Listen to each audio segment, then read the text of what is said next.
Bismillahirrahmanirrahim. Assalamualaikum warahmatullahi wabarakatuh. Saya Hasan Basri bin Abdul Rahman, Ketua DPP Makram Majelis Kebangsasan Rahmatan lil Alamin. Melanjutkan pengamatan kami dari kemarin, khususnya pilkada, dan mengamati tentang perjalanan Anies Baswedan untuk diusung sebagai Gubernur DKI, dan melihat begitu banyak kendala sehingga tidak jadi diumumkan pada tanggal 26 Agustus.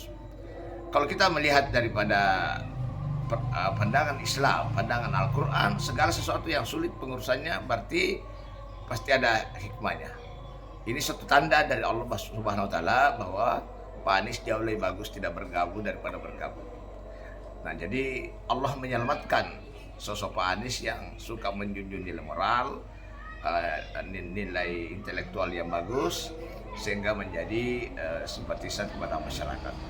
Jadi saya himbau kepada beliau agar membuat satu pernyataan kalau perlu malam ini bahwa tidak siap diusung oleh PDIP. Sekalipun besok karena masih ada waktu, sebaiknya ditolak saja. Karena itu sudah ada sinyal dari langit bahwa keberadaan Pak Anies agak buruk kalau bergabung dengan PDIP. Itu kira-kira gambaran dari segi pandangan Islam. Begitu juga Ibu Megawati.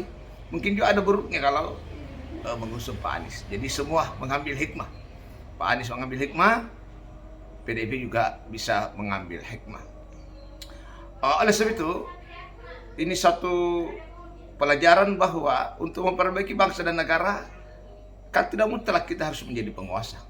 Tidak mutlak harus masuk dalam satu sistem pemerintahan.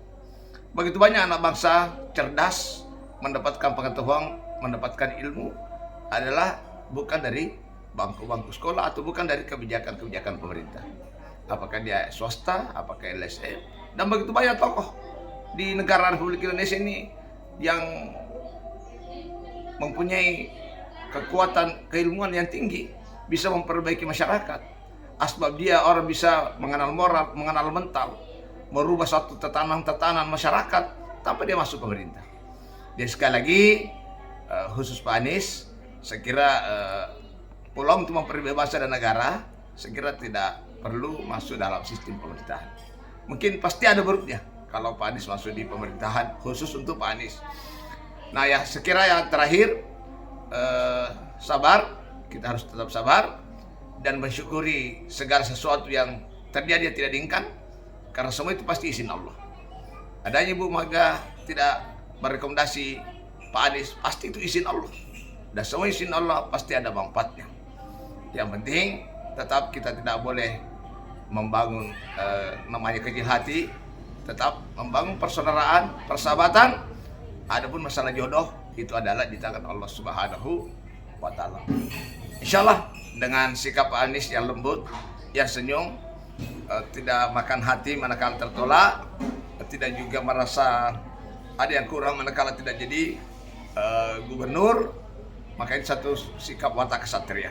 Insyaallah kami di seluruh Indonesia siap bergabung dengan Pak Anies selama menjunjung nilai-nilai kebaikan, kebenaran untuk membangun bangsa dan negara. Tapi manakala sudah mulai membelok, maka disitulah persaudaraan dan perpisahan kita. Jadi sekira kita bersaudara dalam satu nilai-nilai moral akhlak, dan kita juga berpisah manakala sudah ada yang meninggalkan nilai-nilai moral dan kebenaran. Akhirul kalam, assalamualaikum warahmatullahi wabarakatuh.